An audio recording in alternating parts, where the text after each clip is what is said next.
is September 18th, and a beautiful one at that. I'll tell you what, this past weekend was abysmal for the brand, abysmal for my gambling, and last night it did not get better. I hammered the Seattle first half over at 7.5 points. They were +2 on the turnover chart and managed to score 3, and that was because of a long ball from Sebastian Janikowski. But I'm not too upset about it because I donated my money to a gambling site that has got our back from the jump street. And that is mybookie.ag. Mybookie.ag is the absolute greatest gambling site on earth. Let me tell you why, Todd. Okay. You can gamble on anything there. Foosball, baseball, highlight. I'm not sure about highlight, actually. I am not certain if you can gamble on highlight. Reality TV, the Emmys were last night. You could gamble on that. You could gamble on wrestling. You can gamble on everything. And it's not gambling. It's investing when you listen to shows like this, coming to you live from the MyBookie studio. Use promo code PAT when signing up. You get 100% bonus on your first deposit. How much? 100%. Wow. How much is that, Zito? 100%. That's...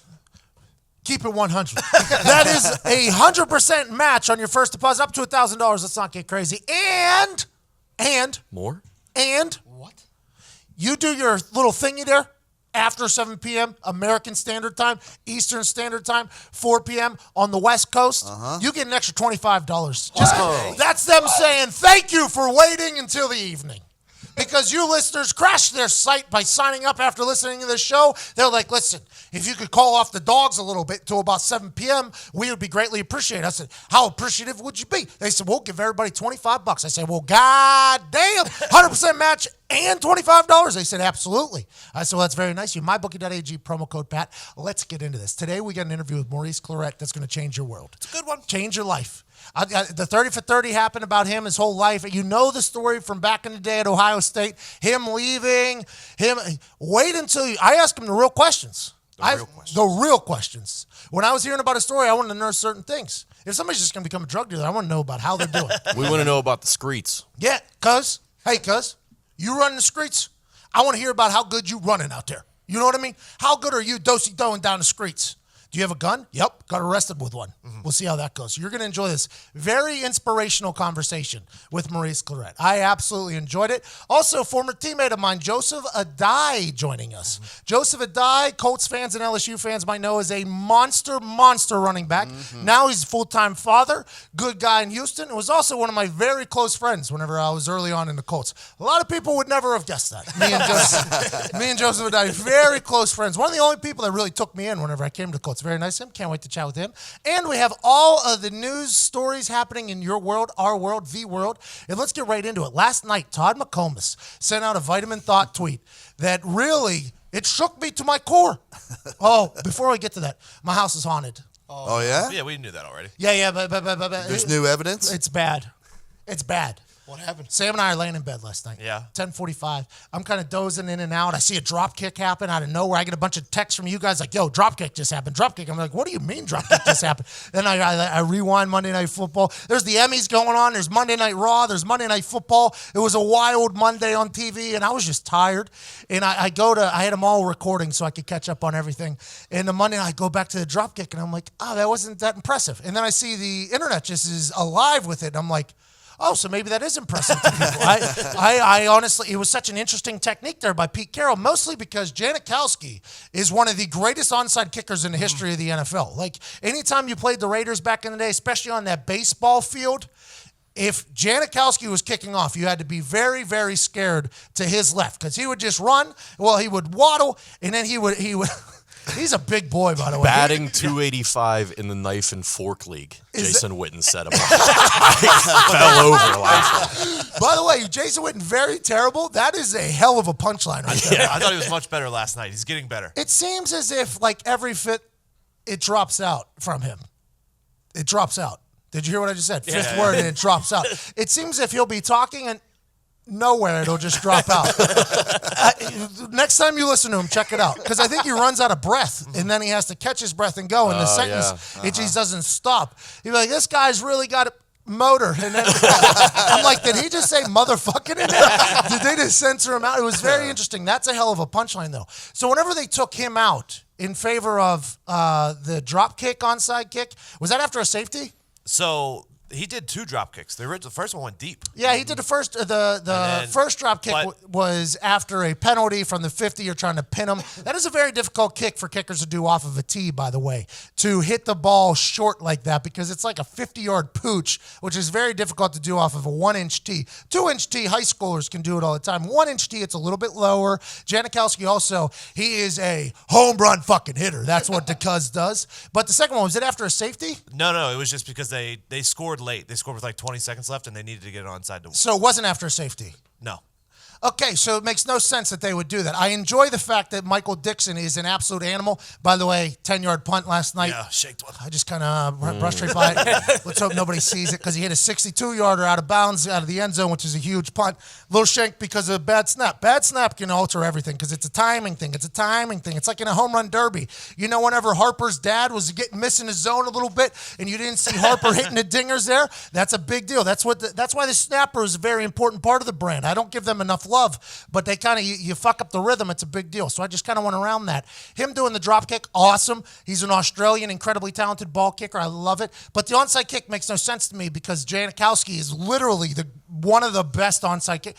I mean, there's a person speaking in a microphone who will probably go down as the greatest, but Janikowski is just a talented guy. The reasoning they gave last night, and then the announcers have no idea. None. They got no fucking clue. Just like whenever a punt is down inside the 1 and the coverage team bats it, as soon as the coverage team touches it, the play is automatically basically just a bonus for the returners. Yes. So whenever Cohen, I think it was Cohen. No, he picked it up and went in Lockett. the end zone. Yeah, Lockett picks it up, and then he gets tackled in the end zone. Jason Witten's like, I think that's a safety. And Joe Tessador's like, I think so, Jason. And then I'm like listening. I'm like, you fucking idiots have no idea. The returners are taught as soon as the coverage team bats it, it's just bonus from there. You can fumble. They could take that thing all the way down 99 yards back the other way, fumble it on the 1. The punt team recovers it. That thing goes back to the 1 yard line. It's just all bonus after that. It's so funny. Last night they were saying Seabass is a horrible onside kicker. Yeah, because they said he's never had one recovered in the fourth quarter ever in his entire career. That's a stat. Just look at film. He hits because he's a lefty first of all, so it's going the opposite direction because righties kick to their right.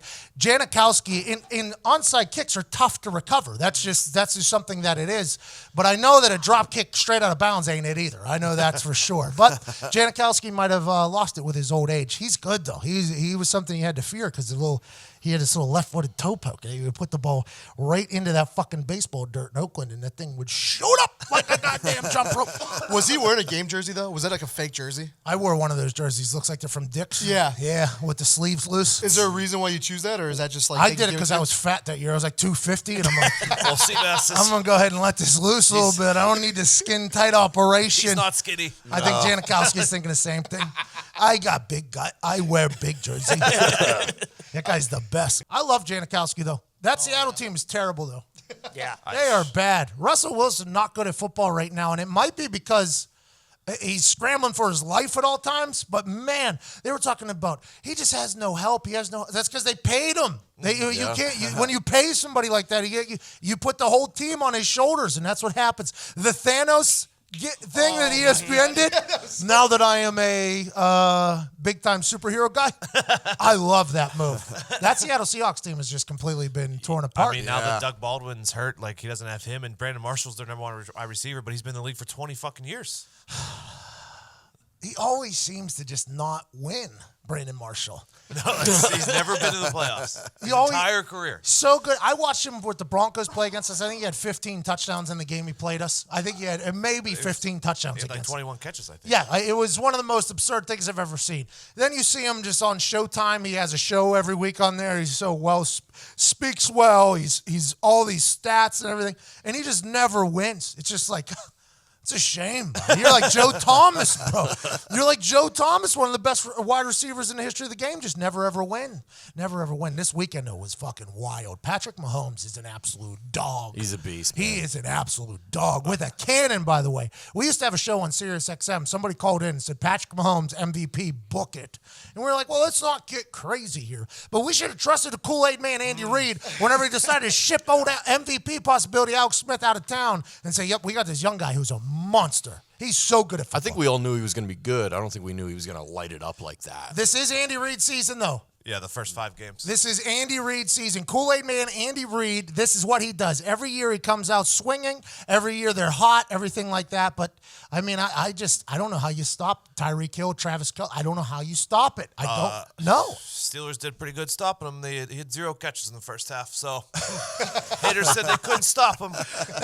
Yeah, you can stop Tyreek Hill, then you got Travis Kelce wide open in the middle. It's just one or the other. I'm going to hold off on anointing Patrick Mahomes the next great one yet. Like, let me see more than 2 games. Really? Yeah. That makes sense. I mean, but he is lighting the. Fucking Fitzpatrick played good for 2 games, too. We think Fitzpatrick is all of a sudden a great quarterback? His 12th year in the league? Yeah, speaking of, get your Fitz Magic shirts right now, although Fitz Magic has been trademarked by Minka Fitzpatrick. Yeah. Smart. What the fuck's a Minka Fitzpatrick? He was the first-round pick for the Dolphins this year from Alabama. He's just playing chess, man. So I thought this was a porn star. I thought Minka Fitzpatrick was a porn star, and I honestly believe that. This is another football player doing this? Yeah, he was first-round pick for the Dolphins this year. He plays corner safety. This is another football player cucking another football player? Oh, yeah. Oh, my God. That ain't He the union I know. saw Fitzpatrick go off last week and go, ooh, Yeah. I'm going to take that trademark right now. He beats the trademark a guy that's been in the league 12 years. Harvard guy. Just now having a good season. Well, Yeah. he just found the Hilarious. illusions because it just now became magical. All right, but he beat the Harvard guy to the trademark. Well, Fitzpatrick's studying film. He ain't got time. Yeah, That's yeah, a Tampa Bay Buccaneers don't PR job. That should be locking that down. He don't care. Who?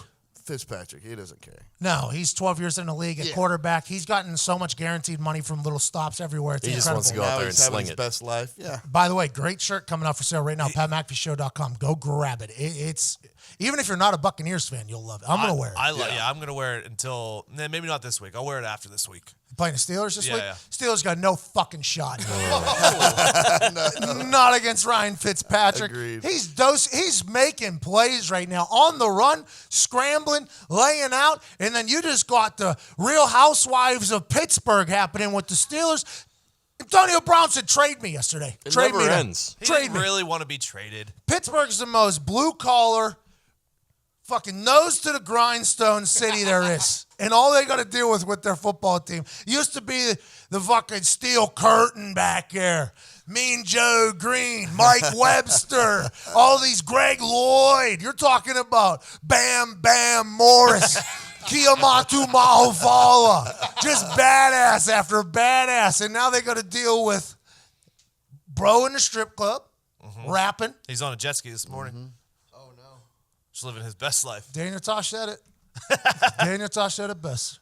They say money can't buy happiness. Have you ever seen somebody on a jet ski mad? Lev looks pretty happy. Lev looked like he was enjoying his best fucking life. Daniel Tosh was spot on about that. Then you got Antonio Brown asking to be traded. Ben Roethlisberger's hurt all of a sudden again, right? Got a bad elbow or something This like is that. normal. This is every year. But This that's is what I'm saying. This should not be the norm for the Pittsburgh Steelers. And you know why it is? It starts at the top all the way down. If you handle all this bullshit in the offseason, it's not a big deal. Now, granted, are the players asking for too much? I assume. But Antonio Brown yelling at his offense coordinator for not getting him the ball, and now you got the reporters in Pittsburgh saying the worst. Antonio Brown's the problem? They're the The worst. best football player in football is the problem? That was mind-numbing to me. To wake up after a game, giving up 6 TDs and however many yards, 300 yards, and to see them bashing AB because he yelled at the offensive coordinator. Because the entire Pittsburgh media wants to be the next Skip Bayless, so they just write stuff that no is going to get a fucking reaction. Ian's got no hope over there against the Tampa Bay Buccaneers. They lost to Chicago last year in week 3, and they barely beat the Browns in week 1. It's the same as last year. They're going to go fucking 12-4 again. You guys tied a team that is just perennial poor decision maker. The Browns deserve to be in my barn of bad decisions, to be honest, because that's all they make. Josh Gordon to the Patriots for a 5th rounder is just such this. You know, whenever they were thinking about trading Chris Paul, I think to the Lakers, and the commissioner came in and was like, no. This is something that you would hope Roger Goodell would just be like, no. You can't fucking do this, Bill. This can't happen because this is what's going to happen. And the dog pound doesn't deserve this. They've watched Josh Gordon for years and years bumblefuck his career away, smoking the dope, smoking the weed, not paying child support, not showing up, doing this, doing that. And then he's going to go to New England. You know what's going to happen? He's going to walk in that locker room, and Tom Brady, Bill Belichick, and the rest of the group is going to be like, hey, man, we don't fuck around up here. Okay, you either get your shit together or get the fuck out. And he's going to be like, well, I would like to get rich and be a Super Bowl champion. And Tom Brady's going to be like, yep, that's what we do here. And he's going to get his life on the straight and narrow. They got weed legal in Massachusetts. They'll keep him away from it. They'll just keep him moving. And somehow, some way, the Patriots are now favorites probably to win the fucking Super Bowl because they got a deep threat again. And it's all she wrote for everybody. Finally, the Patriots look human. They lose to the Jacksonville Jaguars, which they should have lost to in the AFC Championship. They lose, and everybody's like, this is it, me included. I'm like, this is it. Bill Belichick's losing his touch. The old school pissed off guy isn't going to work anymore. Tom Brady with the yacht and Giselle riding a camel. Riding a fucking camel. Gronkowski threatening retirement. Julian Edelman taking supplements nobody knows about. It seems that getting rid of handsome Danny Amendola. It's like, this is it. This is the collapse of it. And then all of a sudden, whammy! Bring in an avatar. Bring in a guy that can take the top off of a defense. And all of a sudden, they're back in the game. All because Cleveland can't help but act like Cleveland. They're the fucking worst. I hate that fucking city so much. It's not the city's fault. It is the city's fault. I don't think the dog pound in the city of Cleveland deserve this. First LeBron. Yeah. Yeah, he wanted to leave because the city's shit. Oh, Jeez. You need to relax. Ty Schmidt is wearing a LeBron James Lakers shirt right now. Wouldn't have been caught dead with a Cleveland Cavaliers shirt Zito on. had LeBron's hair yesterday. Bro, Zito, you need to do that. Zito got the spray paint hair on his head from Balance the Barber. I used to have to say, though, the Bears are 1-0 with my new hairline. Yeah, they are. Yep, they are. Now, every morning you're going to have to wake up early enough to shower, hopefully put some fucking socks on, and spray paint your head again. This is going to become a whole morning routine. I have talked to Mike, and I am on the way of buying all the supplies for that. Mike the barber comes in every single Monday and just does work to people's heads. He did the James Conner cut, which got criticized roughly on the internet. He said that a white guy did it. False, a white guy did not do that. He came in and he trimmed up my beard as if it was like a chin strap back in the day. A little bit too tight for my liking, but I'm not going to say anything because he sprayed it down with some shit to make it look thicker too, so I appreciate that. And then he gave Zito a hairline all of a sudden. This guy, I appreciate what he does, but he needs to take it easy on this beard. He's like Bob Ross in there trying to shape my shit. I thought it looked good. I appreciate that. It means, but in 2 days, I'm not going to be able to do this. You know what I mean? This is like an artist on my face. Right. And in 2 days, what does hair do, Todd? It grows. I can't fucking do this. What am I supposed to do? He has it like perfectly shaped. What am I?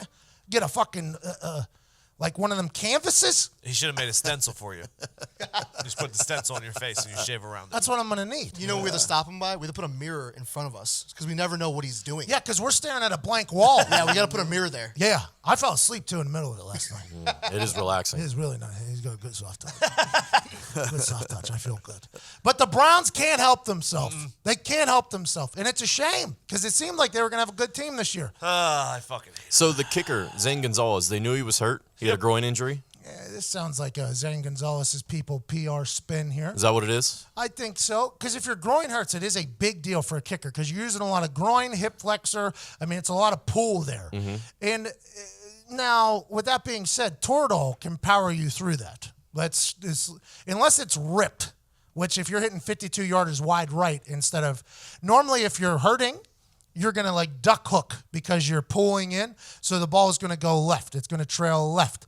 But also if you can't get through it, you're going to push it right. But having a 52 yarder spray that high and that far right makes me think it wasn't a ripped groin. It might have just been a little bit of a pull, which definitely sucks for sure. But Toradol can take that away. And I don't know if Zane Gonzalez is taking Toradol or not, but that's definitely a rough outing for Zane Gonzalez. And if he was hurt, they probably gave him an option to sit out, but he sits out, he's never going to be on the team again. So it's an interesting situation. You know what I mean? It's one of those. I don't blame them for cutting him either way. You have to after that performance. Mike Zimmer, by the way, when he was asked why he cut the kicker, Daniel Carlson, and he responds with, did you watch the fucking game?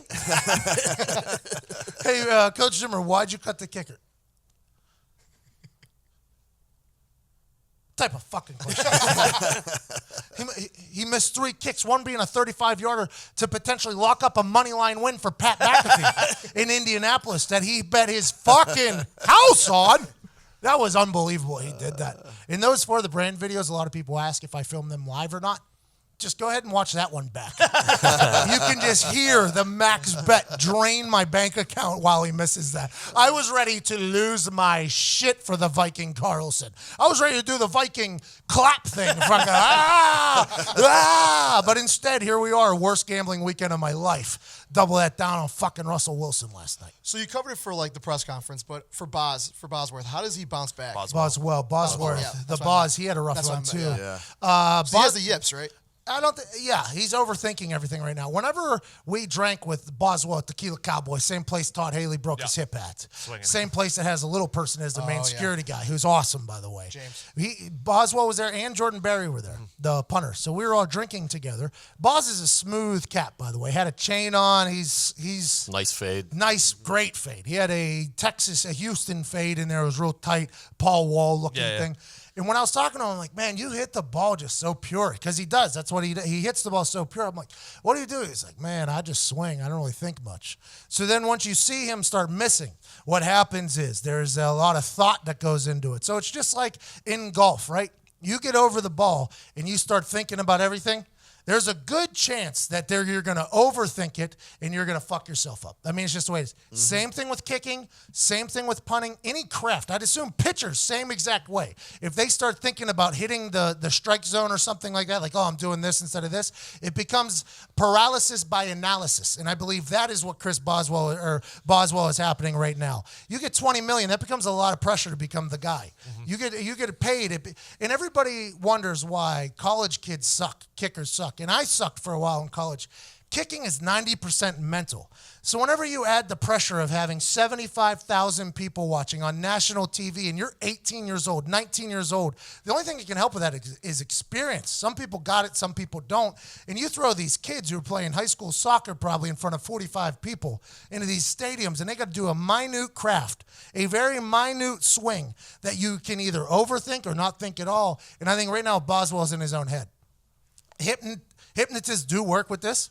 This is something sports hypnotists do work with it. I mean, there's a guy in Pittsburgh who's a noted guy who does it. Think about. Yeah, a hypnotist would work to kind of get him out of his own head. But also, I think a nice rub and tug or some vitamins will just make that happen. Because at the point now, if you're Boswell, it's like, yeah, can't get any fucking worse right now. Might as well just go swing. I'm already rich. Like, that's the thought that you need. But that's a veteran that you need to tell him that. Yeah. So that's why if they brought in a veteran punter that was potentially going to be signed today to them, potentially he would be able to go in there and be like, hey, man, just chill the fuck out. Like, this is not that big of a deal. You can't get any worse. You're already rich. Just go swing. It's one of those things where you just kind of got to let it ride, and that becomes a big deal for a lot of people. Daniel Carlson, the rookie, I mean, he's 1 for 4 in his career, right? Mm-hmm. And once you miss one, then you start like, oh, shit. Then you start overthinking. In golf, kicking, pitching, all these crafts that you have to master, the analysis in your head can really become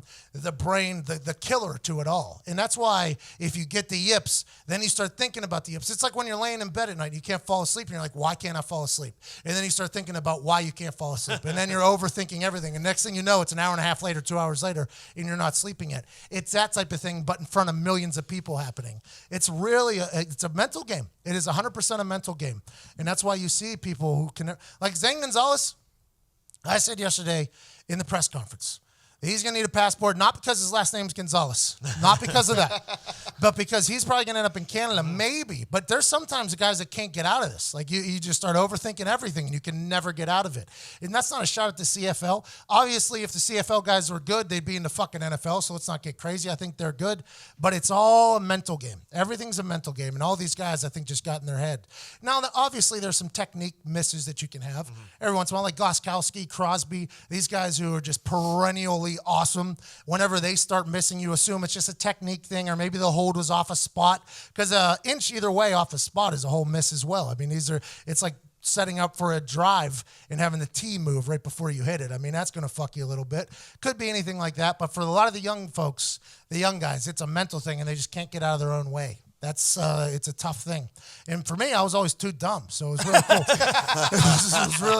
It was really, really cool. I would miss And I would be very upset about it. But the next time I go out there, I'm not like, oh, I wonder why I missed. It was just like, I was like, I don't want to get that pissed off at me again. So let's try to make it better. And for punting, I had no clue what was happening. So my first couple of years, I'd hit a shank and I had no idea why. So it's not like I'm overthinking it. It's like, I have no clue why that happened.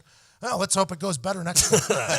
It was a pretty fun little thought. So, like, having amnesia basically is the best thing for a kicker. Just forget it. No, because I don't think you should forget it either. So I used to get so mad at myself. For fucking up that I would not want to feel that way again. Everybody would be like, you have to have short-term memory. If a corner gets burnt, they can't think about it again. I think that is not accurate all the time. Now, do I think if you just act like it didn't happen and just kind of Urban Meyer it, I mean, that's not a bad move.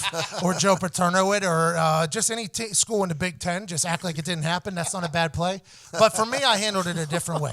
I would get so angry. I'd get so angry at myself whenever I'd miss. I'd be like, all right, I'm not going to feel that way again. I do not want to. So I would remember it. Like, I hated how I felt there. I feel like I almost busted a blood vessel in my fucking head. I don't want to do that again. I just think there's different ways to handle everything. But whenever you're doing the action itself, you just kind of got to let it ride. And I think that's really the issue with Boz.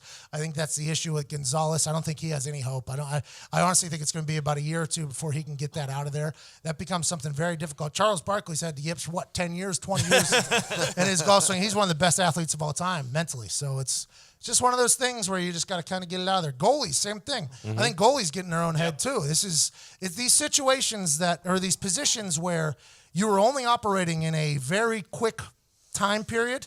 There's a lot of thought that can get in the way, and that's what happened to the Brand on Sunday. A lot of thinking. Tough look for the Brand. I often wonder if it's my fault. No. That they're trying too hard. Bringing all this spotlight. and Yeah. attention. I know people are going to watch this. Yeah, I wonder if, because Thomas Morstead told me last year after he hit a 60-yard ball on Monday Night Football, while he was jogging to the sideline, he was like, Pat, better have fucking saw that. Because it's becoming a real thing, So it's a situation where I wonder if I'm not going to, though. I'm going to continue to spotlight the athletes and legends that are happening on fourth down. If it's too much pressure, you could just quit. Maybe halftime. Greatest thing I've ever seen in my entire life. Favorite move ever pulled off by a football player. Hey, coach.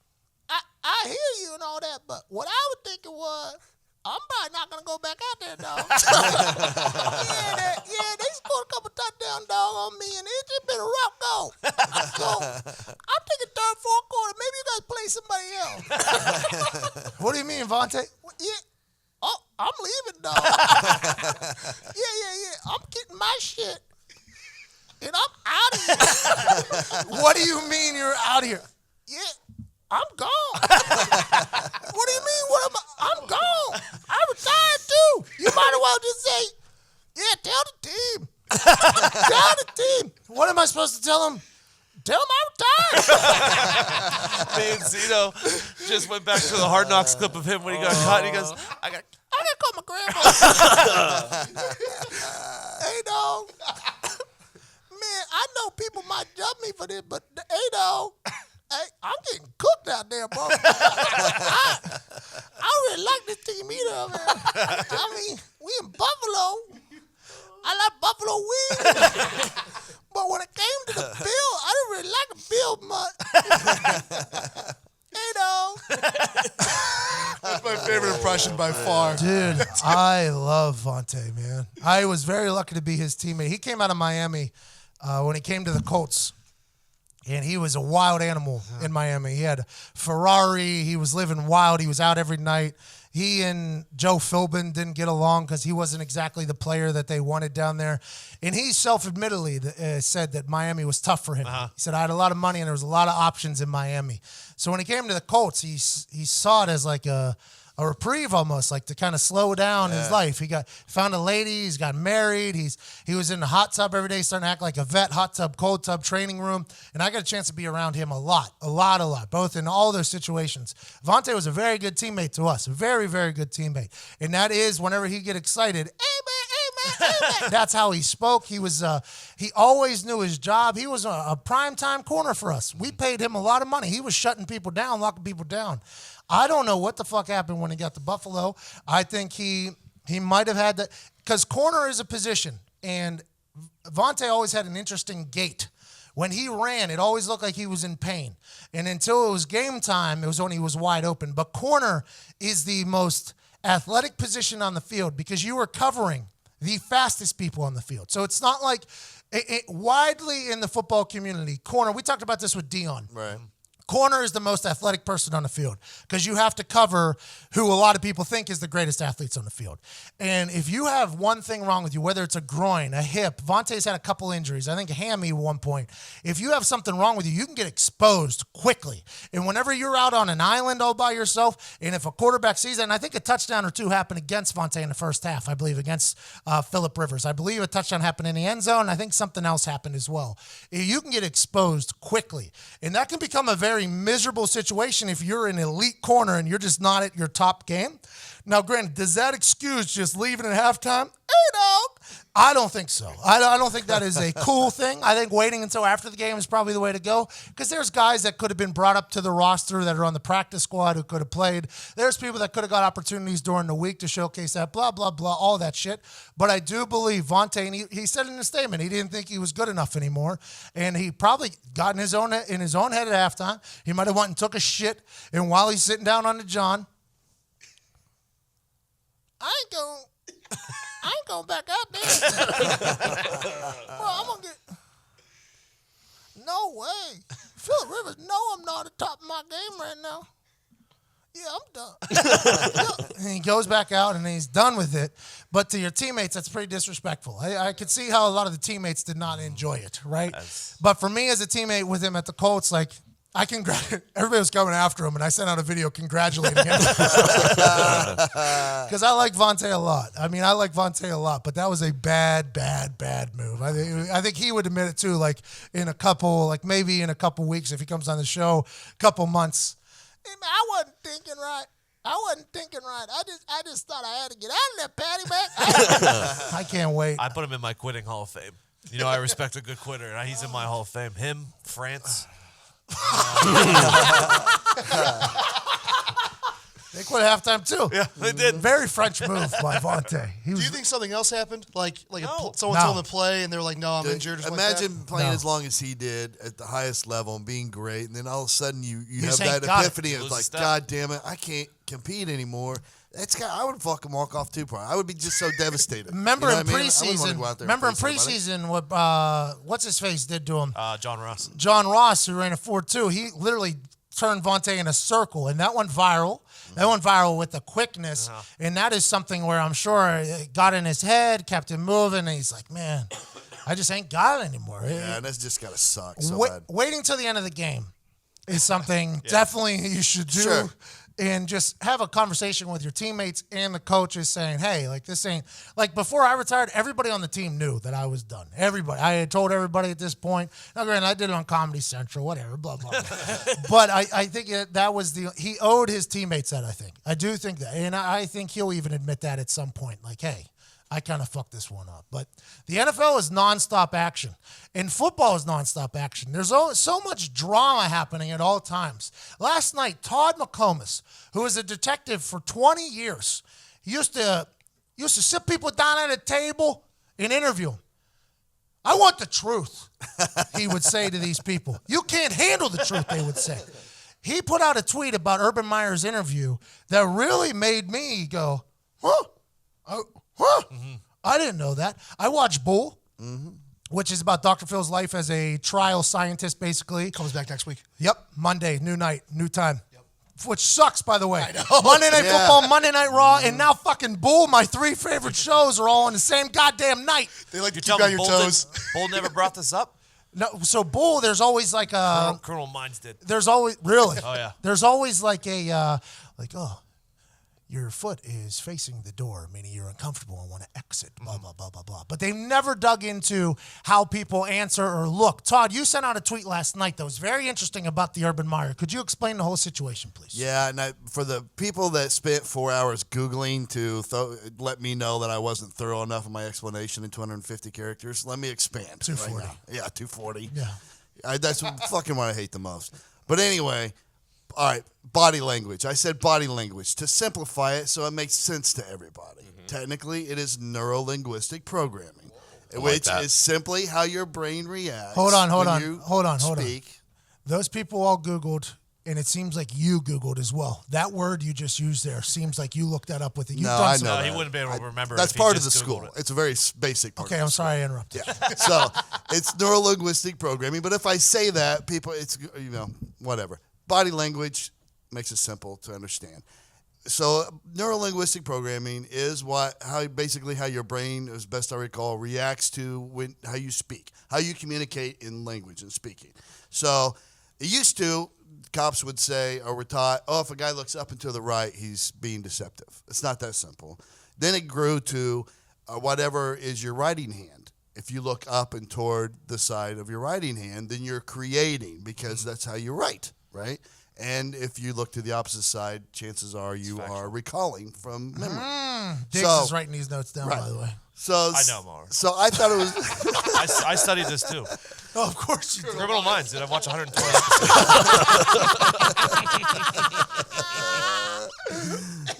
episodes. So basically, when he said that he hadn't seen the photo of Courtney Smith until a week ago, and then he corrected himself and he looks up to that side, I was like, that was interesting. As a guy who sat in a investigative chair and had to interview hundreds, if not thousands, of people. Right. Yes. Same way, like if I was a detective in that moment, it's out of habit, wanted to grab my notebook and write 3 weeks, ?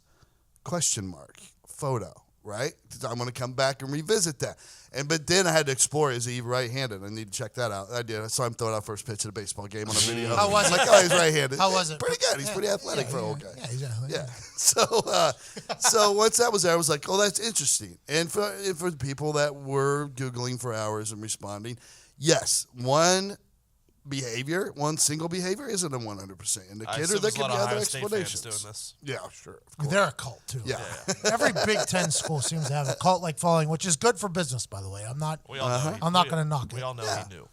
So basically, if you all right, so I'm going to take what I saw there and put it in a police interview setting, right? So his interview would have started with baseline questioning. I would lay out simple, easy to recall answers, like instant recalls, like what's your date of birth, what's your address, things like this, just to get you in the routine of answering truthfully without thinking. And then I would expand the baseline questioning to a question or 3 about something that you have to recall from memory that you would have no reason to lie about. So in his case, I would be like, how long exactly have you known Zach Smith?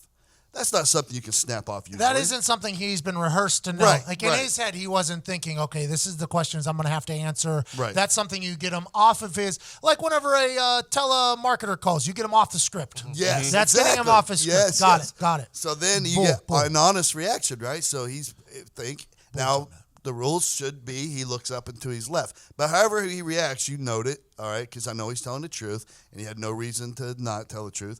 Give him 3 or 4 questions like that, and then you hit him with the photo question, and you look for an abnormality or something that's different, and what we had here, boom, I'm like, all right, now I'm on to something.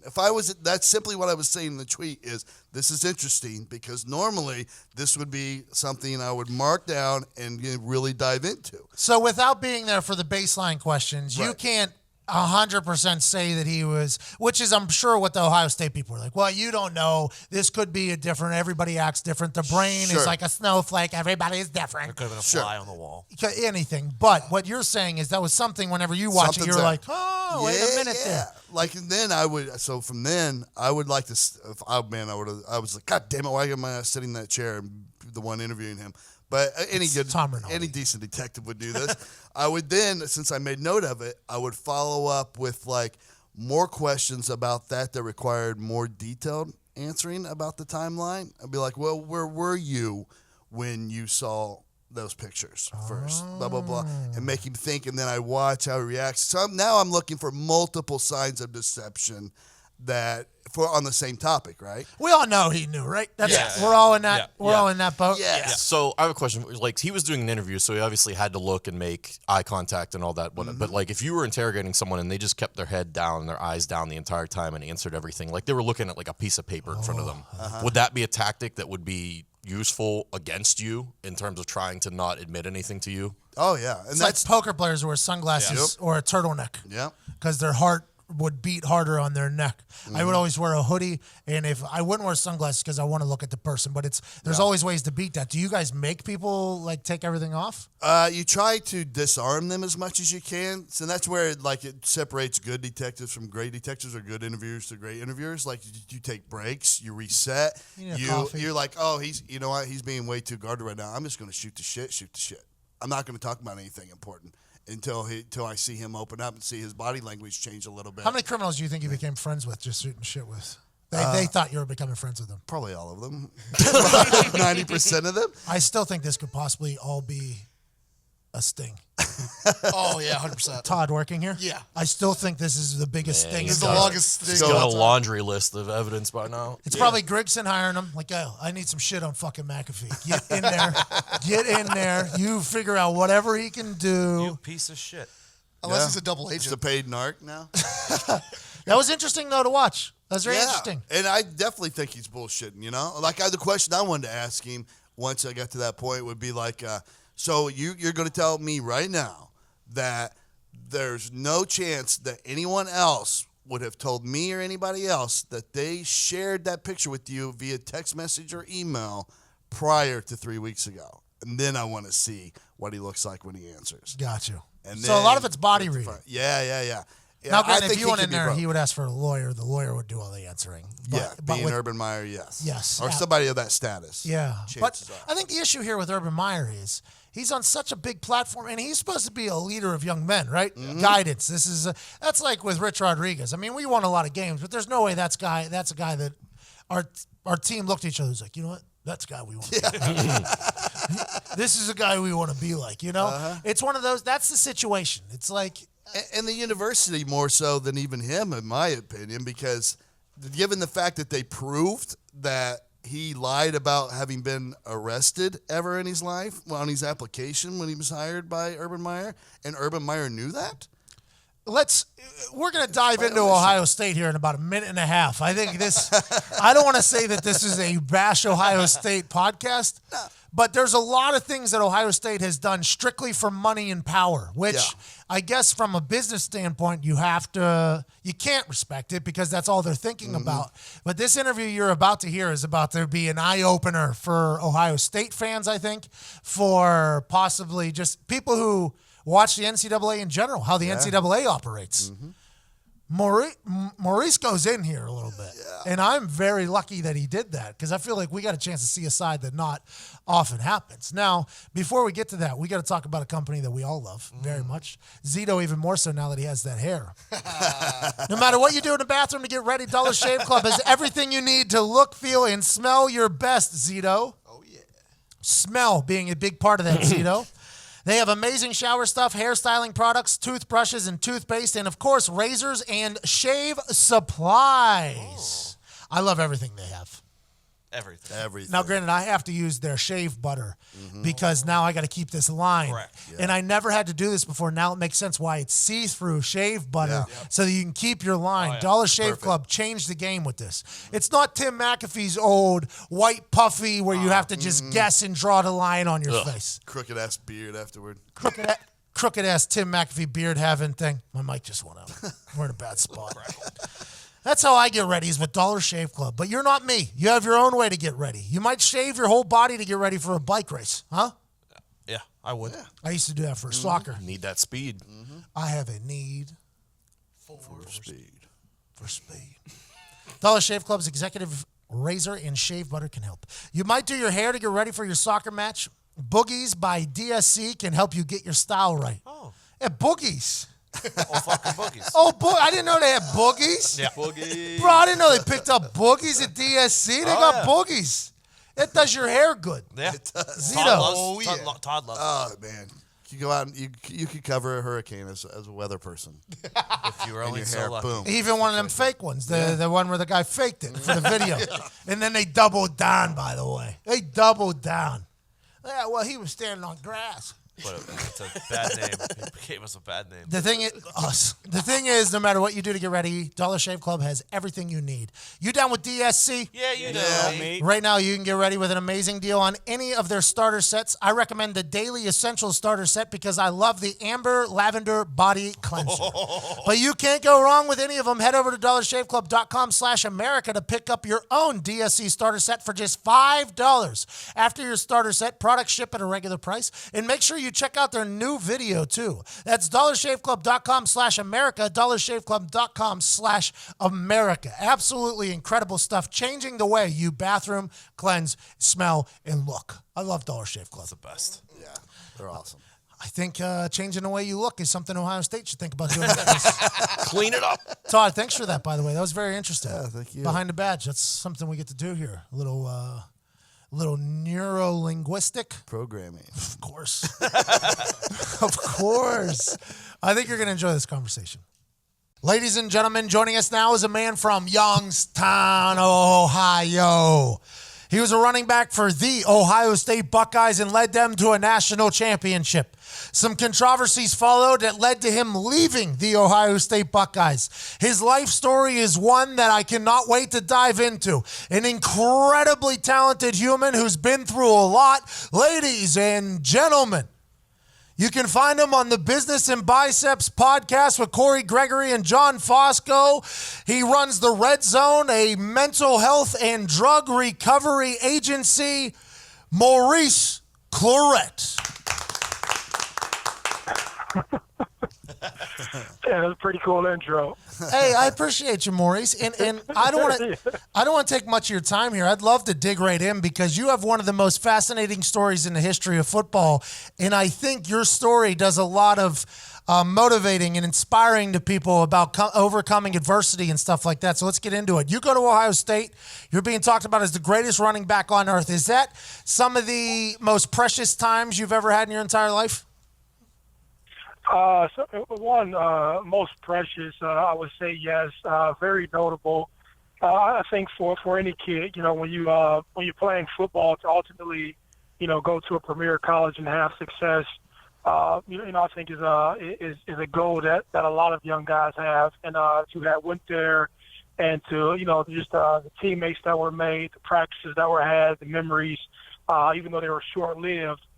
Those things were better than great. They were fantastic, and to accomplish so much in high school and then immediately to go to college and within a 13-month span and to accomplish what we did in college. I wouldn't trade those memories for the world. And those things happened back in 2002 and 2003, and still to this day, no matter where I'm at around the country. I'm able to still talk about those and leave some impressions upon people that are lasting. Buckeyes fans love you for what you did for them. With that being said, the 30 for 30 came out about you, and it seemed as if the AD wasn't the biggest fan of Maurice Clarett, or he wasn't the biggest fan of possibly the situations that were happening. Is there bad blood there between you and Ohio State, or have bygones be bygones since then? No, just for the story they made it, for the national story, it came off like, I had a problem with Ohio State, but it was actually just me in a tiff between the athletic director. And, at the time, you got to take everything in context. In context, he may have felt like he's got slighted from me. And you had two big egos that were basically going against each other. And you're dealing with culture, you're dealing with power, and you're dealing with race. I'm the inner city black kid who comes and makes this big splash on TV, and then I'm just being totally irresponsible with my power. And then you have him who's not going to be pushed around or disrespected by this kid who thinks he owns the university. And so I think if we both had a chance to do it over again, that we will do it, or we would do it. And that's kind of where it was. But, me and Ohio State, we've never directly had problems. It was just a disagreement or a way of how we should do things at 18. But, I was 18 years old, and, I'm pretty sure if you take any 18-year-old and you give him a tremendous amount of power and a tremendous amount of just leverage over a city where you have more people saying yes rather than no, that they may make the same mistakes. And so everything is good between me and Ohio State now. I don't make it down as much as I would like to, be it that, just the distance from the university is about 40 minutes from my house, 30 or 40 minutes from my house.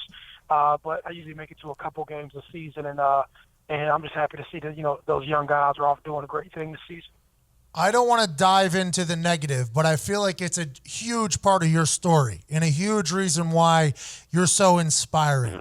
Your exit from Ohio State revolved around a lot of situations. There were death threats I heard being involved. There was possible money involved. There was arrest. There was a murder, I believe, involved. What is your side of kind of the events that unfoiled there for you in Ohio State's kind of interesting separation? Oh, I mean, it was the irony. Like I said, everything was dramatized on TV. My reasoning for getting left or leaving Ohio State was something like a $50 check. All of the lies that I told the NCAA. So for every lie that I told them that they went to go and investigate, they gave me a sanction for, and I had about like 125 sanctions, and they were asking me endless amounts of questions about teammates and things that may have taken place, but I didn't have a situation where I was taking tens and not even $1,000. I don't have a situation where I was taking thousands of dollars from boosters and cars from everywhere. I used a car from a used car dealership. The car had got broken into, and in the process of the car getting broken into, I reported the car being broken into on campus, and from there, that was the extent of the car situation, and that happened like in April of 2003. Later on that year, they came back and they said, how could you as a college student have $800 and 300 or 400 CDs? Those CDs that used to be back in the day in those big bookcases. How could you have those things? And I said, well, those things weren't mine. They were actually in the car that I used from the dealership, because the car had recently got repoed, and the dealer kind of let me use the car because it was a cool-looking vehicle at the time. And that raised so much suspicion as if these were my items. And literally, if you go back and look into the text, all this stuff is easy to get your hands on. It's public information. I didn't get suspended for anything like that. It was like a $50 check I had received, 40 or 50 bucks I had received from a gentleman to come to a kid's party, lying to the NCAA about my whereabouts and where I lived at. I lived in my aunt's condo, and I thought that was illegal at the time, but I lied to him about where I was living at, and just not being forthcoming about everything that they asked me for is essentially why I got suspended. And the turn came from this. Most people don't realize that when you do get suspended, your university has to recommend a sanction. And the crazy part about it is that the NCAA said that they would have been fine with 3 or 4 games, but the university actually recommended the entire season or to suspend me indefinitely. And that's where the bad blood became in with me and Andy Geiger, because he had an opportunity to say, hey, I'll sit you out 3 or 4 games. The NCAA would have been totally fine with that, because it wasn't like, I accepted $50,000 from a booster. They were like, hey, this guy just lying a bunch. We'll just put him on a re-corrective action plan. Slap him on the wrist or do something like that and get him back into the game. But the university wanted to make a bigger statement. And the bigger statement was made because they knew they had Jim O'Brien, who was the basketball coach at the time, getting ready to get suspended. So they wanted to act like they were harsh on this stuff. And so Jim O'Brien, who's the basketball coach, and Andy Geiger, they're real good friends. And so, let's penalize hard to Maurice Clarett for the disrespect he's given, and let's lay it light on Jim O'Brien, the basketball coach. So there's a lot of politics, a lot of stuff that I ended up finding out after the fact, but that's water under the bridge. But I just gave you the story just because you asked. Hopefully it wasn't too much. It was amazing, Maury. I just learned so much right there that I never knew before. Because the thought of the Gestapo NCAA finding down a sanction for every lie an 18-year-old tells them, who's straight out of the streets of Youngstown, who's finally getting a chase to the limelight. The adults didn't seem to act like the adults in this particular situation. They seemed to they acted a lot more like children instead. Here we go. I give you another situation that was comical, right? So I had a booster in high school, a gentleman who was a booster club of a high school friend, or he's a booster club of ours. He's a friends of the program. He ended up getting me a cell phone my junior year in high school, right? And every month that he paid the bill, that was a different infraction.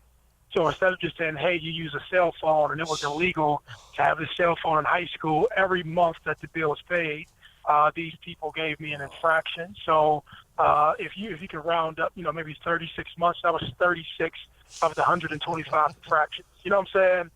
So, when you look into this, if you go look at other people's suspensions that were highly notable and they got like $250,000, when you just shake everything out, these facts aren't hard to find. When you shake everything out, this was not like some big NCAA scandal where, I had piles of money, hundreds of thousands of dollars. It just wasn't like that. This more had to do with Jim Brown versus Andy Geiger and Maurice Clarett being the person who disrespected Andy Geiger and said, hey, these guys lied about sending me home. So this was a pissing match, but nonetheless, a lot was learned from it. A lot that I wish I didn't have to go through, but nonetheless, a lot was learned from it, and I'm a better person because of it. That's all I can say. You're fucking 18 years old, though, at the time. I mean, so they fuck you over. You get suspended for a year. That kind of turns your life into a complete different momentum than it was at. You're at Ohio State, leading them to a national championship. I'm assuming the thought is I'm going to grind in this offseason. I'm going to keep it going. Hopefully, NFL hopes with how everybody's talking. And instead, your life goes in a complete opposite direction. Am I correct? Yeah, so, I got suspended, and this was probably the biggest time. And, from being just a football player, right, you have stress with performance, but it's easy. If you want to get better in the weight room, you go lift some weights. If you want to get better from a speed and agility standpoint, you go and, run through some ropes or lift more weights or do whatever you think you can do to better become a better athlete. What actually happened was I've never dealt with personal stress, right? And so when I was dejected from the actual university and I was kind of like put on the sideline per se, I just didn't know what to do with myself. I didn't know what to do with all that time. And dealing with all of that anxiety, what I didn't realize is that I found the mood changer back in the bars, back drinking, back drugging, back smoking, and, all of this stuff just wasn't a part of my program prior to going to Ohio State, right? I thought that I was going to be like the next golden child and go with a couple Heisman trophies and, work my ass off and eventually, become who I wanted to become. But that's not kind of how things played out. And what eventually happened was, I was just so stressed out and so confused and so, fucked up from the moment, just to be blunt with you, just smoking weed and popping pills and drinking and having a ton of sex is what actually felt better, But when I look back on it, I wasn't doing nothing but just trying to alter my mood and escape actually, what was going on. And so, there's a few things people can't teach you, and being famous is one of them. Nobody tells you how to steward the fame that you receive when you're either a professional athlete or a collegiate athlete. And chances are, if you don't have a good support system, when a huge adversity moment hits you, you'll kind of stay in the same situation and be fucked. And literally, I kind of isolated myself. The more success I seen guys have on the field, it felt like life was passing me by. And eventually I just kind of isolated myself and, drinking and drugging became a thing. And I just kind of left away from the world. I went out to Southern California. I really thought that hooking up with Jim Brown and going to, L.A., at the time he had a program called American where he was helping guys transition from prison. I thought just being around that vibe would help. But when I got to L.A., it was a completely different culture. You can drink and drug all day and nobody says shit. And so when I got out there, it was just it was more of the same stuff that I was doing in Ohio. And when nobody's kind of there to check you or hold you accountable, you can become self-destructive and not even know it. And kind of that's what happened. And eventually, everything kind of caught up to myself with going to the combine. I went to the combine and I thought wholeheartedly, I was like, man, I'll go to this combine and perform very well. And I'll kind of recorrect everything, but just the abuse from the prescription pills, the partying, and the kind of fucking around, everything had came to a head, and eventually things just kind of went downhill from there. Were you selling drugs and shit like that, or did I hear that wrong? No, yeah. So when I was done with football, I didn't have a way to take care of myself, and so I literally said, what am I going to do to take care of myself? And I just got back into the streets, and so just like any other guy, who's participating in street activity, in between selling dope and selling marijuana. It was just kind of like my thing to do. It's kind of how I took care of myself. When you look back on it, and I just want to mention it just because your platform is so huge. Oftentimes with these young guys, we go to these universities and we actually think that we're beating the system by going to these bullshit classes. Like when I was at Ohio State, I took, officiating golf, officiating softball, independent studies, and women's studies. And in that time capsule, you think it's a joke, and you think that you're beating the system.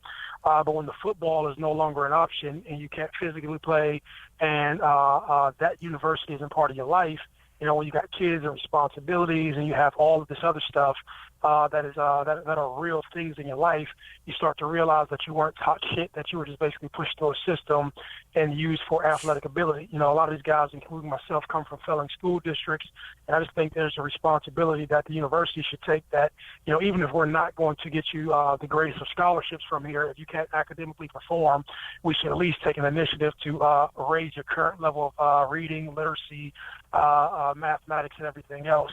And so that was just my 2 cents on this. So when it happened, I just turned back into the same character I was, before football started. And eventually, what was I doing before I got into football? I was into crimes and all the stupid shit like young kids, and football kind of saved my life. But once football didn't factor into my life anymore, I wasn't able to play. I turned back to the same kid, just a big-ass kid who can play football, who thought that, just being a gangster was more important than growing the fuck up.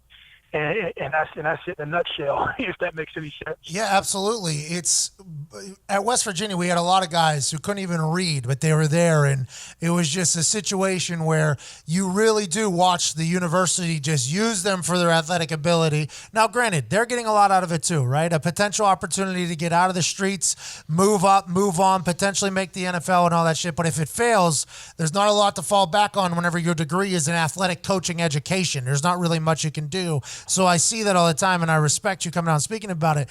Let's get back to, did you work for a gang? Were you being by yourself? Did you try to build your own empire? No. I was literally by myself. I ran with guys in my neighborhood. I come from Youngstown. We don't have gangs are not super prominent. Guys are more geographically. They are. If you're from the South Side, you tend to hang with guys from the South Side of your neighborhood, or North Side, or East Side, or West Side, or wherever you have it. So it was just pretty much the activity amongst me and the guys in my neighborhood. Too many Italians there too. You got a lot of Italians there. Yes, we do have it wasn't with a bunch of Italians, but we do have a bunch of Italians in a rich Italian culture within the city of Youngstown. Too many, man. I'm from Pittsburgh. There's too many fucking Italians. There's 4. Oh, so you're right next door. Yeah, you're right next door. yeah. There's a lot of Italians. So now I see you do a speaking circuit. You're out there basically telling your story, and I assume that's to inspire and to motivate others that they can overcome adversity as well. Why don't you talk about that a little bit? How can people book you if they want you to come talk? Your story is incredible, and you coming out on the other side of this as professional and clean as you are is very remarkable. I hope you know that. Yeah, so most of my speaking engagements are booked at MauriceClarettonline.com. I do 3 things. Speaking is probably the least of what I do, but it's probably the most visible. And so I do speaking engagements. I've spoken probably over 400 times to different universities, businesses, whatever you can name. I've probably spoken on these different platforms and at these different venues. But everything is booked through MauriceClarettonline.com. Also, one of the other bigger things I do is Business and Biceps with Corey and John Fosco. That is one of the things that I think I call it like my therapeutic platform. I love those dudes and what we're able to do on a weekly basis. And I also run the Red Zone. The Red Zone, we're a mental health and recovery agency for adults and adolescents. I probably employ about 150 people now. We're both in the city of Youngstown, also Columbus, where I live at.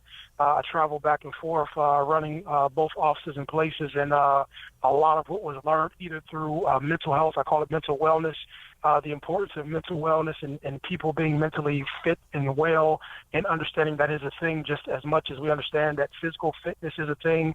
And, you know, if you want a bigger chest and bigger triceps, there's many different platforms that you can go and find that. But understanding that mental wellness and your mental fitness to endure all the stresses and traumas and situations of life, that those are things, and ultimately neglecting my mental health is what kind of put me in a downward spiral for 10 years. And I'm using a platform when I go and speak to people and tell my story. I'm talking about and raising awareness and giving education that these are things, but be it through me personally speaking, the platform, the podcast, or the technical part with our facility with social workers and counselors and everything. I love working with those people because, you know, we directly tie into what's going on inside the country. You see a lot of people going through personal shit, be it trauma, be it stress, be it everything through this opioid epidemic, and relating your mental wellness or your mental fitness or your mental condition and the linkage or the correlation to it is highly important. I just try to use my story to inspire, to motivate, and to encourage.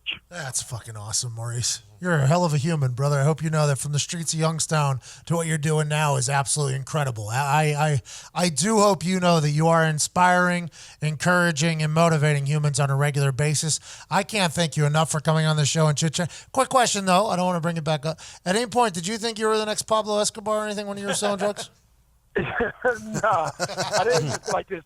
So I think just like everything else, I think every kid, even when they're doing illegal activity, you know what I'm saying, I think that every kid wants to have success and they want to be the best at what they're doing. And I'll say this just to make it known, because, you know, some people, this is the internet world, they take things out of context. It's not nothing that I promote. You know what I'm saying? If I can do it all over again, I probably wouldn't do most of the stupid shit that I've done. But I'm happy to come out on the other side because, you know, fuck, I could have been dead. I could be in jail for a lifetime. I couldn't be on this platform talking to you. And just being here, being healthy, being of sound mind, and being able to speak, you know, from where I'm at right now is a blessing. And so I appreciate the opportunity, my brother. It's cool. Like, I had no clue that your platform was as huge as it was, just because I wasn't just dialed into the internet. Even though I'm on the internet all the time, I wasn't as dialed in. But it's cool to see you transition and take what you've done to different heights, just being a fellow footballer alone. Well, I appreciate that, and not a lot of people know that I'm a monster, Maurice. It's just, I just live out here. Yeah. I appreciate you so much, man. MauriceClarettOnline.com, Business and Biceps Podcast is a very good one, and what you're doing with the Red Zone is incredible. Thank you so much for opening up here, and it's nice to know that you do have that elite mindset that no matter what you do, you want to become the best. I respect that so much. Ladies and gentlemen, an absolute legend of a human, a man that's going to leave a lot more good than any of the small negative he has done in this world, Maurice Clarett. Thank you so much, Maurice. Thank you, my brother. Hey, cheers, man. Take care. I loved it. I absolutely loved that conversation with him.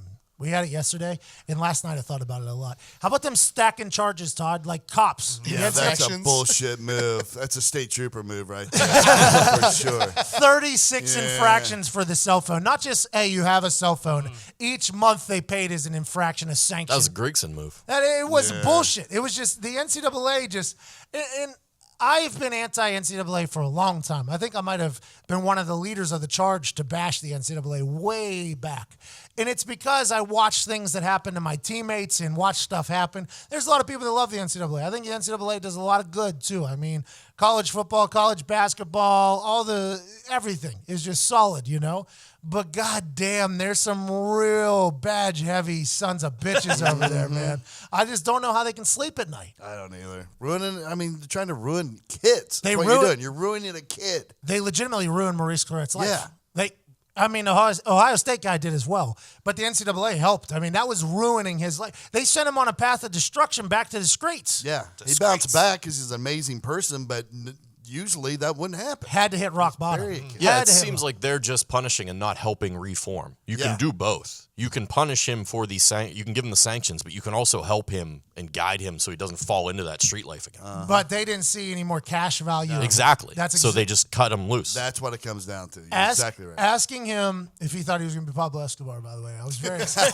He was trying to move past it. I heard him trying to move past it like twice. I was like, I got to ask though. Like, hey, did you think you were going to be a good drug dealer at least? Did you yeah, man, I wanted to be the best, he said.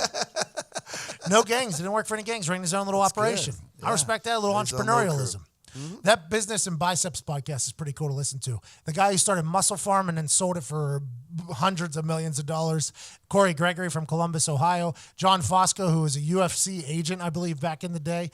And Maurice Clarett chatting about life is cool. I think you should go check that out. That Red Zone thing's really cool. He's giving back to the community that he felt probably he was a part of for a long time. Yeah, that's awesome. It is really cool. I'm thankful Maurice Clarett joined us. He was really, really open, really, really cool, and very, very thankful.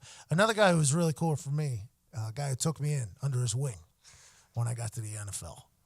Ladies and gentlemen, joining me now is one of my favorite teammates I've ever had in my entire life. He's a BCS national champion, a Super Bowl champion, a man who was a first-round draft pick for the Indianapolis Colts. Running back, standing at 5'11", 215 pounds. Wore the number 29, Joseph Kwahu Dua Addai Jr. I love it. How are you, man? I'm doing good, bro. I'm doing real good. Where are you? You're down in Houston right now on full-time daddy duty, full-time husband duty, just living the world down there? All that, man. Yes, I'm in Houston. It's taking them more time than I did when I was playing ball, Pat. It's crazy. You enjoy being a father down there? Oh yeah, no, I'm enjoying every bit of it. I saw Every bit of it. I saw your kid Jalen playing all the musical instruments, dancing. You got some talented little kids down there. Look, Pat. Look, man. One thing I learned about football, man, and this is a serious part of it, not to put all your eggs in one basket. Good call, there. Right. Oh, man, football is so controlled, and what I mean by it is so many people in the world that's trying to go to the NFL or the NBA, and we know so many people come so short and they get their feelings hurt or whatever. So my thing is to expose my son, even though he likes playing football, even though he likes playing basketball, I want to expose him to other things or whatever so his mind can grow a little bit more. Well, I respect that a lot. That's good fatherhood, by the way. Will you let your kid play football? It sounds like you are letting him play football and stuff like that. Did you? You know what? I went through a whole thing with him, right? So the first time he wanted to play or whatever, I signed him up for flag football just to have fun. Then the next year, I actually took him to a Little League football game the whole year so he can see the action, because a lot of these kids, they come out there to play football because they seen their favorite player on TV catch the ball, and they don't really know what is going on out there, right? So I want him to really understand the injuries, understand all that. And with that, Pat, Daddy, I still want to play. So I have to be out there with him or whatever. I kind of micromanage him and make sure that he's not taking on any big hits or whatever so he can enjoy the game. As a running back, you're talking about a position that gets slaughtered on a very regular basis. How's your body? How's the brain? You are a BCS national champ, Super Bowl champ, just a running back legend. How's the body? How's the brain feel after the wear and tear? Oh, man, I do rehab twice a week. Just trying to maintain, man, my back, my knee, shoulders, having this little injuries or whatever, man, that lingers on, man. The running back position, man, I loved it, but that's something I would not let my kids play. Just because of what you just said, Pat, man. You get hit. You get hit when you have the ball. You get hit when you're not having the ball. You get pass protection. You get hit every play. So that's something that I do not want my kids to play, is that position. Do you watch Todd Gurley or the running back position now, and do you understand why? Do you feel for why Lev Bell is not performing, not showing up, or do you think he should, for $14 million in a franchise tag, be there? Or do you feel like, hey, he's going to get drove to the ground here when this is just a one-year rent-a-player basically for the Pittsburgh Steelers? I'm going to say this, Pat, man. I don't know the ins and outs about him and what's going on with him, but as a running back, I know you do think about life after football, right? Bell is a guy that I'm pretty sure is selling tickets, that his jerseys are getting sold. I'm pretty sure he's thinking about all these different things, and he knows at the end of the day, he's not going to come out on top, meaning his body, his mind, right? Once again, the running back is one of the hardest positions, so I think he wants to get his money up front, knowing that he's going to do a lot of damage throughout his career. So I don't blame him for trying to get more money. Well, me neither, by the way. If I wish. Not at all, Pat, man. Listen, it's crucial, man. I have some days, Pat, man, I'm limping. I can show you a video, man. I have to go use the bathroom, and it only took me 30 minutes to get to the restroom. How old are you? 35. God damn, living like a 70-year-old down there in Jersey, a fucking old-ass man. Hey, I'm telling you, man, some days I look good, but some days it gets bad, man. So as far as contract, I talked to the fan. I talked to this Pittsburgh Steelers fan yesterday at my son's concert, and she was talking to me from a fan's point of view, and I understood. But the thing with fans want to be entertaining. I get that part of it or whatever, but they don't consider everything. They don't look at the bigger picture. You get what I'm coming from what somebody wants. So it's not so much about, these NFL players are making money.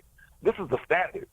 This is the standard or whatever, so they have to live by the standard. It doesn't mean, I'm getting $1 million on Bliss. $1 million is a lot of money, but when you're looking at it from that perspective, it's not a lot of money when you think about you're doing the same thing that these other guys are doing, or your name is just as big as these other guys or whatever, so you want the same type of money.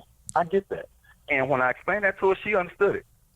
You were one of the greatest teammates I've ever had in any sport. And I'm saying that as... Man, I appreciate that, man. No, but you took me in as a friend when basically nobody else in all the white dudes were all super old and married. The only other white guy really in my draft class was a Mormon who was 55 and married. So you and Clint Session took me in when nobody else really would. You're the greatest teammate I've ever had. Hey, man, I'm glad I can be that to you, man. Hopefully, man, I can remain a friend, man, outside of this football. That's one thing that I love about this football, man, that you have long-time friendships with people, man. So I'm glad I can be that person to you, man. Clint Session, dumbest human you've ever been around? Clint Session, man. Clint Session, man, he's a different character. That's what I'm going to say. I love that dude, man. I love that. We were talking the other day. Clint Session is somebody that made me enjoy playing for the Colts, man. Practice, coming to meetings or whatever, right? You know you're going to get something crazy out of Clint. I remember one time I was at Clint's house, and I think we were in his living room, and he had NFL Network on the TV, and some talking head was saying something, and he made me stop talking so he could listen to this talking head. And I was like, I'm sorry. And he was like, they might have gave me some clues on what they're going to do this week. Hey, that's the craziest thing. The craziest way he thinks, he gets something from that. Yes. Like, that is Clint. I remember, you know what, we can talk about a whole bunch of stories with Clint, but I don't think it'll be appropriate. You already know why. But he has some crazy stories, right? Yeah. Respectfully, though, he has some crazy stories or whatever that he only believes. That's the crazy. I think that's what makes Clint Clint. Clint led the Colts in tackles for like 4 years straight, and it was so interesting to me on how he had Offensive Football for Dummies book in his living room. And I was on some vitamins over there, and I was just looking around, and I'm like, this guy is like an elite linebacker. I'm like, I wonder why he's so good. And I see this Offensive Football for Dummies book out, like it has been read, and I just started crying laughing. Because you know Clint, and you know, something like that, it has to be him, right? Yep. Like, he's that type of guy, and he can't stand on the field. So whatever works, man, yeah, Clint is something else. How was your Mario Kart game? You still play with your kids? Man, no, I play with my oldest. He understands that game or whatever, but he's more into Madden and Live and Fortnite, all that or whatever. So sometimes I'm by myself on the Mario Kart. Some of the guys or whatever, not being around. Like me and Reggie talked about Mario Kart and Guitar Hero the other day. How was that? Some of the stuff we used to play. Yeah, some of the stuff we used to play in training camp or whatever, man. Yeah, I can't play like that with my kids because they into the new stuff, man. What are you going to do? Are you going to get into chit-chatting about football on TV or on the radio, or are you just kind of hanging out? What is the future for? You know what? I mean, I have a gym on the north side. That's one thing. But as far as football, this is my perspective on sports, period, or whatever, right? I don't watch football like that. I watch the Colts and I watch LSU. I may pick a game on, extra game on Sunday to watch, but I'm not watching football like that to know the details as far as who's doing what. Even with Dale, I know you have a situation going on, but I don't know the ins and outs of what's going on. So I don't think I'm there yet to be able to have a full conversation about what's going on in the NFL. You cut them dreads. It was too hot. It's too hot. Oh, it's too hot in Houston. Pat, I went to Africa. I went to Ghana. And this is my first time going to Ghana. Even though my parents are from there, this is my first time officially going to Ghana. And all I'm thinking is, it's not this hot in Ghana the way it is in Houston. It's not. It's, oh, my God, it's not. It's, oh. That's a fancy, man. But, yeah, I cut the dreads off, man. Not only that, man, I'm getting older. And not to say I don't, the dreads are a childish thing, but I have boys, and I do want them to see me different from them. So even my approach to the way I dress or the way I look, I want them to see me as daddy and not see me as their equal. And the dreads was one of those things that I cut off just to kind of go to the next phase of my life. Are you a hard-ass dad? No, I'm a likable dad, man. I'm a real likable dad, man. Pat, we've seen it. We've seen everything. We've seen the ins and outs, and that's one thing football does, man. You get so many different characters that you see, and you can pick up on certain things. You get what I'm coming from? And I think that's how I like to describe myself with my kids as far as showing them different things. The conversation, that's one thing that we didn't do a lot growing up, is have conversations. And we know how much conversation can make someone grow. So that's the thing that I'm always doing, is talking to my boys. And I may talk a little bit too much or whatever, right? I want to make sure they're getting all this information. But I like to think I'm a likable dad. Well, that's good. What's your favorite memory from playing for the Colts? Favorite memory? Man, with the fellas, man, I remember, okay, one memory that I got in my head is Reggie Wayne. I mess with Reggie about this, man. I feel like he scares all the rookies that comes in. I never fucking talked to the guy, Joe. I was at your house like four times a week. Tell me about that. I remember you came in. Came in, Joe, what's up with Reggie? Like, Pat, wait a little while. He's going to be okay, right? I promise you, Reggie came in. Let me tell you my stories, right? So when I came in, right, first round, just like you said, I'm a quiet person, but I came in. Peyton did what he did, right? He introduced himself. Joe, hey, listen, anything you need, just let me know, man. We're going to try to take over. We're going to do what we do or whatever, man. Any questions you have, right? Just like a quarterback should. Like, okay, he's making me feel comfortable. Meet Marvin Harrison. Marvin Harrison butchers my last name. He butchers it. He called me Adidas or something like that. And all I'm thinking is, I know you've been watching the draft and all this or whatever. You can get my name right. You think I said anything? No, I did not say anything to him. How you doing, boy? This, that, or whatever. Now, you come to Reggie. Reggie came and introduced himself. But it was like a scary introduction, right?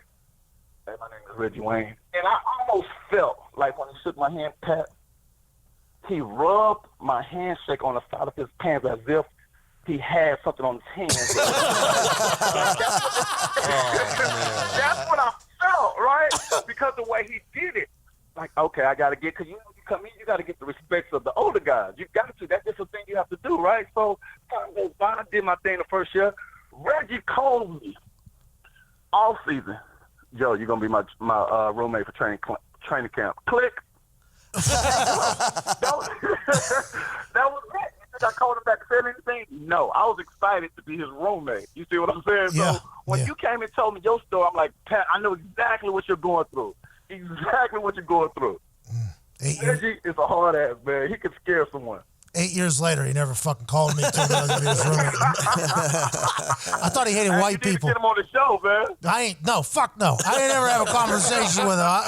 I thought he hated white people, Joe. I honestly thought he hated white people. No, not at all, man. Not at all, man. I think it's that New Orleans in him, right? Just naturally, he has this thing about him or whatever, right? He's a great person. But when you meet him, you almost scared. You almost got to think twice before you go up to Reggie. That's what it is about him. So he didn't talk to me for like 2 years. We just so happened to be on the same plane back from Fort Lauderdale back to Indianapolis. He was flying back home. It was like, I don't know if it was off season or something like that. I was down there just vacationing. And I got on the plane first. I'm flying first class. I have money. It's nice. So I get up there, and I'm sitting in the front row. And I got on early, and I might have passed out or something like that. And I wake up, and we're already in the air. And we're like 45 minutes into the flight. And I hear a voice 2 rows back. And I'm like, That's fucking Reggie Wayne. So I like do a little turnaround, and I can't see him because the seats, and he's talking to this white guy. And I'm like, oh, that must be his agent or something. Full conversation. Laughing. They're laughing, Joe. I'm talking like jovial, high-fiving. And then when we go to get off the plane, the guy goes, it was very nice meeting you, Mr. Wayne. And he's like, and Reggie's like, you too? I'm like, this motherfucker. You didn't get that treatment at all, right? Like, hold on, he talks to white people? Yeah, that's exactly what I thought, Joe. I was not happy about it. I think that was yeah. I understand what you went through, man. Like, you got to get Reggie on your show, man. You got to talk about this, man. I don't know. Robert Mathis. Got to. Robert Mathis, one of the most intimidating humans on earth. Good friend of mine. You, good friend of mine. Reggie fucking Wayne, though. 0 conversations. 10 years of potentially knowing him. Hey, you look back on your time in the NFL. Positive, you say? Yeah? Overall positive? Yes, I would say that. I will actually say that. I would say that, man, because, once again, football, man, is probably one of the only sports that you need the next guy to be successful. You get what I'm coming from? Yep. Where in basketball, it doesn't matter. Point guard, shooting guard, center. Everybody gets a chance to shoot the ball. Everybody gets a chance to showcase their skills. So the way I look at football and sports altogether, it's a privilege, right? It's a privilege to play it because everybody don't get a chance to play it. So in my mind, that's automatically a positive. You get what I'm coming from? Yep. For whatever reason, as far as us running the ball, like towards the end of my career or whatever, it didn't go so well or whatever, I have nobody to blame. I'm not blaming nobody. I'm not throwing nobody on the bus. Whatever the case may be, it's football. It happens that way. So for me, I feel like it went well for me. Well, I think I would agree, man. You're a college champ, pro champ, and it sounds like you're dominating this adulthood thing too. Now, granted, taking 30 minutes to go take a shit is an old man thing. We might need to get you one of them buttons, like if you've fallen and need help, Joe. Lifeline or whatever it is. Life alert. Hey, you're exactly right. Life alert. You're exactly right, Pat. You're exactly right. Right now, I tell my wife every time I'm going to the restroom, so if I don't come out, that's what's going on right now. All right, well, tell the family I said hello, Joe. I'm so thankful you joined us. Keep dominating. I can't wait to see what you do in the future. And once again, thank you so much for being such a good teammate and friend whenever I was young, man. I appreciate that a lot. Hey, man, thanks for having me on, man. Anytime, man. Give me a call, all right? Hey, you, I won't put you on blast at the moment. Ooh. Whatever it is, I got scared. You still dance with the vitamins every once in a while? No, you're a father. Of course you don't. All right, perfect. Ladies and gentlemen, an absolute legend of a human being. And what I just learned is when people say it's Africa hot is completely wrong. You need to be saying it's completely wrong, Pat. I'm telling you. Now listen, for the people that may be in Indy or Chicago where it's hot, and you go to Africa, okay, you will be hot. But me being from down south, being in Houston, being in Louisiana, Africa is not this hot. Oh my God, it's not this hot. I'm telling you, Pat, it's not. It's different. I was sweating out there, don't get me wrong, because of the climate, right? Anytime you go to the tropics, you're going to feel it, right? You go to Jamaica, you go to Bahamas, you're going to feel something no matter what because the climate is different. But in the States, when you go outside, you almost have to put on glasses, right? Just because to protect your eyes or whatever. Over there, I didn't have to do that. Even though the sun is out, I didn't have to do that. So all of that stuff I'm thinking about, I'm outside at 2 o'clock out there in Ghana. Houston, I don't come outside until 7:30. I don't. So you come from the heat is so different or whatever, right? Like I didn't know the world was that different as far as the temperature. I'm thinking every place is hot. Africa is hot, right? The perception of it being so hot down there, or whatever. Now you're coming down here. I mean, you get a chance to go down there and compare the two. Houston is horrible, man. As far as the weather, as far as the weather, man, it's too hot out here. Well, stay safe down there. If you don't make it out till 7:30, you probably start making that trek from your bedroom about 6:45 to make it out to your front door. I seen your house down there. That place is beautiful. Joe, thank you so much for joining us. You're the absolute man. Are you on the internet at all? What are your social media handles? People can follow along. It's simple. It's Joseph Addai 713 on Instagram. Same thing on Facebook. I'm just on Facebook and Instagram. Well, we appreciate you so much. Ladies and gentlemen, champion of life, Joseph Addai. Thank you, Joe. Thanks, buddy. Hey, good luck with the kids, Donner. Appreciate it, big man. Hey, the vitamin answer is one of the funniest answers I've heard in my entire life. Have a good one, man. You too, man. Cheers. I love Joe, man. He's the coolest. Oh, man, I'm a big fan. Smooth dude. He did a lot of good for the Colts, too. He's a good player. He was on his way to get MVP, Super Bowl MVP there at the time we lost to the Saints. And then all of a sudden, everything happened, whatever it is. And by the way, hanging out with him and Clint Session was a good time. They taught me a lot. They taught me a lot about life, as you heard. He was also incredible at Mario Kart. Joseph Addai had a Mario Kart setup in his living room that was awesome. I think he could have possibly beat Zito, who's the greatest Mario Kart player I've ever seen. No, I'm the greatest. I do believe there is a chance you are the greatest Mario Kart player on earth. I think so, too. I honestly think there is a chance you're the greatest. A lot of practice. That's all it takes. A lot of practice. This is an open call, by the way. If anybody thinks they can beat Zito in Mario Kart, I would love to hear from you. We'll put it on the Twitch stream. We'll keep it moving. I don't think you can, by the way. Not a chance. I think Zito's the greatest, and I also believe that the underwear I'm currently wearing right now around my thighs, taint, balls, and whole operation is the greatest pair of underwear I've ever put on in the history. We all wear it. Ladies and gentlemen, Tommy John. When it comes to comfort down below, there's underwear and there's Tommy John, the revolutionary clothing brand that's redefined comfort for Americans everywhere, including us. Ooh. To put it simply, Tommy John doesn't give an F. They give 3. To put it simply, Tommy John doesn't give an F. They give 3 of them. Fabric, fit, and function. That video of that guy. That video of that guy this weekend watching the Ole Miss tailgate, that literally made me laugh. Just some Southern guy watching the ESPN tailgate show, and there's some sweet lady from Ole Miss being interviewed on ESPN about why they're tailgates. Well, down here, we live by the 3 Fs. Food, family, and some country guy recording on his cell phone. And fuck it. Bro. I laughed way too hard at that. I honestly, I was embarrassed by myself with how hard I laughed at it. He sent it to me, no caption at all. He just sent it to me on a tweet. And I watched it, and I legitimately laughed way too hard. I'm like, oh, I'm such a simple human. And, I used to wear very simple underwear. Just pick up that cotton bullshit from the stores. And then all of a sudden, Tommy John was introduced to my life. Tommy John's men's and women's underwear sport a no wedgie guarantee. Comfortable stay-put waistbands in a range of fabrics that are luxuriously feather-light, soft, moisture-wicking, breathable, and designed to move with you, not against you. That means there's no bunching and no riding up. Tommy John is so confident in their underwear that if you don't love your first pair, you can get a full refund with their best pair you'll ever wear, or it's free guarantee. Not the second best. Not the third best. Not the, these are one of the best pairs I've ever worn. No. If it isn't the best pair you ever wear, it's free, guaranteed. That includes their new life-changing women's underwear that sold out in just 6 weeks, which is now fully back in stock. Give 3 Fs about your underwear and upgrade with Tommy John today. Hurry to TommyJohn.com/America for 20% off your first order. That's TommyJohn.com/America for 20% off. TommyJohn.com/America. Big shout out to Tommy John.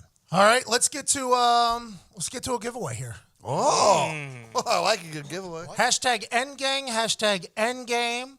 The first person to tweet myself, Ty Schmidt, Foxy, Viva Lazito, at Nick Morodo, at Diggs with a Z, and at Todd McComas. This word wins some of our new merch, by the way, which is hot on the streets right now. Hot on the streets. Hot on the streets. We broke another website, by the way, with Not a big deal. the merch. That's 3 websites we broke. Anchor, the podcast app, first day. MyBookie, Printful. That's all we do. What's next? Hopefully everything. Hopefully everything. It's awesome. You guys are so active. You are so fucking active. I appreciate it. Maybe use hashtag #NGang, hashtag #NGame, add us, and then just have the quote, I think we broke it. In quotations. I think we broke it. Nice. With a picture of somebody in a tech room scrambling to fix the website that we broke. That would be, you'll win some free merch if Ty Schmidt likes it. And today's show was brought to you by a box of awesome.